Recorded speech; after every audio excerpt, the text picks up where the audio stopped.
Oh, hi. It's been a while, but I am here to show you the most recent things that I bought at the thrift store. I have not been going to the thrift store a lot lately for a bunch of reasons. Some are I'm like trying to actually complete artwork, and sometimes going to the thrift store is a welcome distraction, and sometimes it's just a total distraction.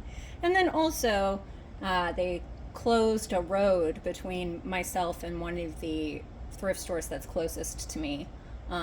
So it's been a little difficult to go lately. But I've started up again, so here we are. The first thing I got is just a new um, cutting mat. This one is glass. As you can see, my previous one is disgusting and basically unusable. This is nice because glass is actually the best surface to cut on, surprisingly, as long as you're careful and you don't break your cutting mat. Um, Otherwise, let's see what I've got in here for you today. I have rabbits. This rabbit with florals. I'm working on this rabbit piece. I'm not sure where it's at right now. I mean, like as far as what I'm actually doing. Working on it no less. Then I got another rabbit. This one is, I love when things have just ridiculously large eyes. It's kind of a little like lumpy but sweet one. Then I have another large rabbit planter. I think it's actually from Target. And then a goose. I feel like I have this goose or a similar version of it, but whatever. I like it. I think it's funny when they make them in this posture with their head down. I don't know how familiar you are with geese, but they will run at you and attack you, and that is like attack mode position when they have their head down and they like, waddle towards you surprisingly fast. Anyway, it's scary. Geese are mean. Watch out for geese. And then this is not for me, this is for a friend of mine, but sometimes you're at the thrift store and you see something and you're like, hey, that person would like this thing, and it's the right price, and that's how you get a hook. It's a peel and stick hook with a bendable tail. And this little dog looks very, very similar to my friend's dog. His name is Fred. And so I bought this to give to her so she can have a hook that looks like Fred for potentially Fred's dog leash. It says it only holds a pound. I don't know, that's not very much. Anyway, whatever. That's for her. I just thought it was cute and funny, so I'm showing it to you. And then I also got,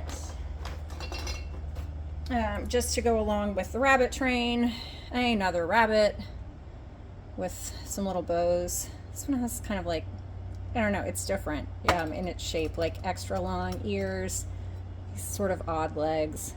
I don't know. I love how everything's a little bit different.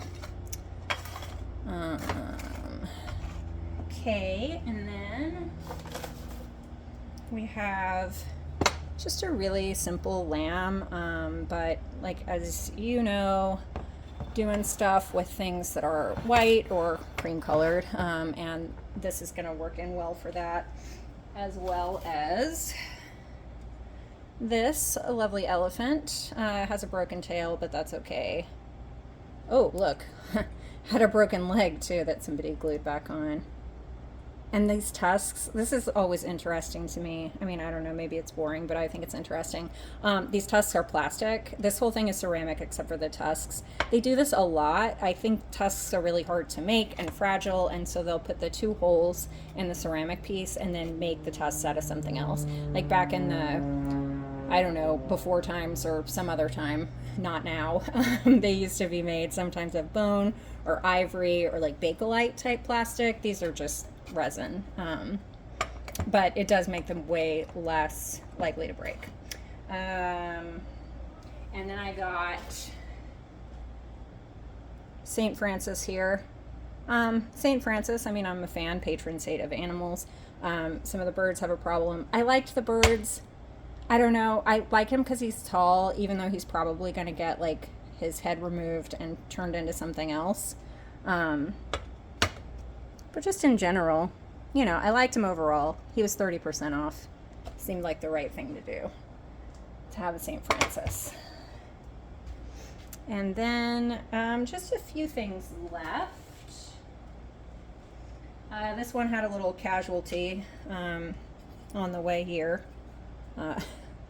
Little family of penguins. This one lost his flipper. It's okay. It was in the bag. I heard a little ping. Whenever you hear a little ping, it's bad for ceramics. It means something broke. But it's okay. Can make it right again. And then I have just 3 things that I got sort of randomly over the last few weeks. Oh, these were at a churchyard sale. This tiny skunk. He's not very detailed, but it was 25 cents. So, I mean, has to happen, right? And then this really sweet frog was also 25 cents and is really just a beautiful little frog. When I was a kid, we used to have these terrariums and we put ceramic frogs in them, and so I'm very fond of a small ceramic terrarium-sized frog. And then the last thing I got is this really sweet, what are these called? Terrier. Some kind of terrier. I can't remember. My husband's grandma used to have one. Its name was Mr. T. Anyway, so I just always think of them as Mr. T. Even though I never met that dog. But, you know, whatever. You learn about people. You learn their previous dogs. I also like this one, The Lovables by Shafford. So that was just a nice dog. I can't remember. I ran into the Goodwill just, I guess, to see how things were. And that was the only thing I found, which is kind of strange. Anyway, this is it from over the last couple weeks. And I don't know, maybe more thrifting is coming. We'll see. But thanks for joining me this time on Stuff I Found at the Thrift Store. See you later.